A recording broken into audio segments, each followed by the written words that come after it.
Hey y'all, welcome to Open Mind Integration. I'm Christopher Gunlock, and today I wanted to address the question of what is an open mind?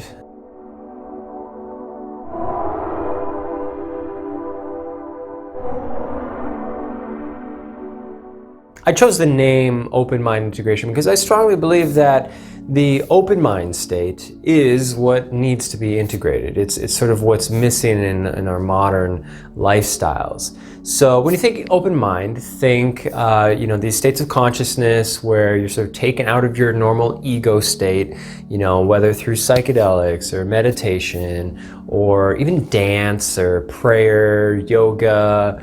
I would say even activities like art and music, anything that sort of takes you out of that self-referential state where you're being sort of critical of your personal identity and you're sort of lost in the moment. You're very, very aware of the nuances of your presence in your environment or just your presence within yourself, like if you're meditating.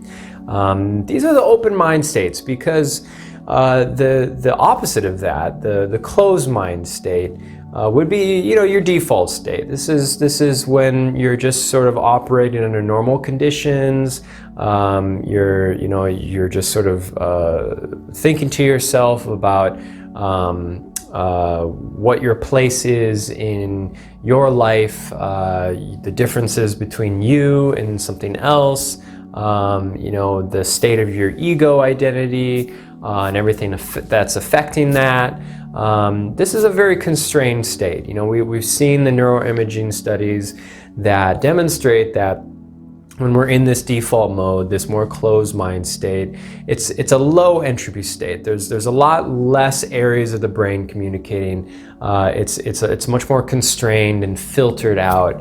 And this isn't a bad thing. Again, I've said this before. The closed mind state, I probably won't use that term very much because it has sort of a negative implication. But just in terms of what's the opposite of the open mind state, it's this closed mind state is what we need to operate in our material physical world, the world of discreteness, the world of separateness, where the distinctions between one thing and another thing are crucial, are important, are relevant.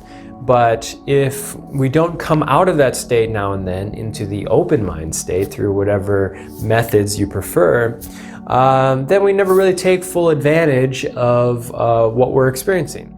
So the next step, from actually experiencing the open mind state, which for anyone who has sort of done their first psychedelic journey, had never done anything like that before, you'll notice, it's quite a different perspective. And when you come out of that, you may have a lot of questions. What does this mean? What do all those thoughts and experiences I went through during that experience, what does all that mean? And how does that apply to the rest of my life? The rest of my life that I usually spend in the opposite of the open mind state, this more constrained state where the separateness of things is much more relevant and apparent.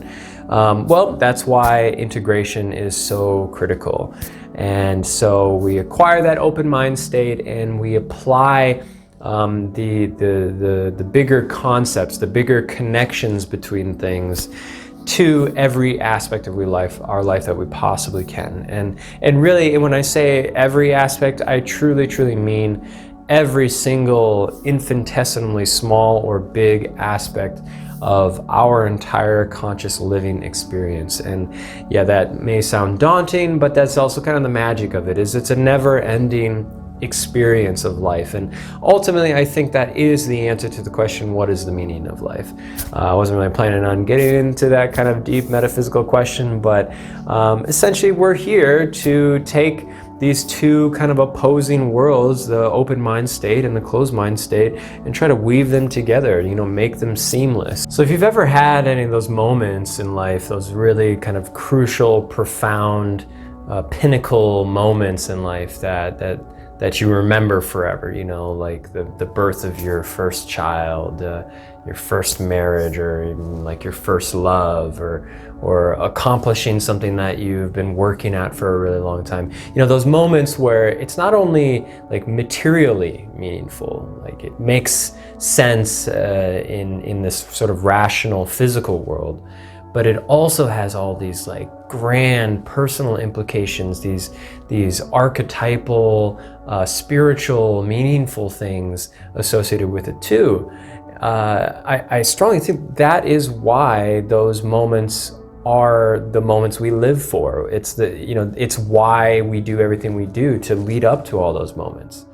So that's basically what all these videos are about. What everything I talk about is getting at is putting these two different worlds together. Just applying these very big, abstract, open states of consciousness to the everyday, mundane, kind of habitual things that we have to get through.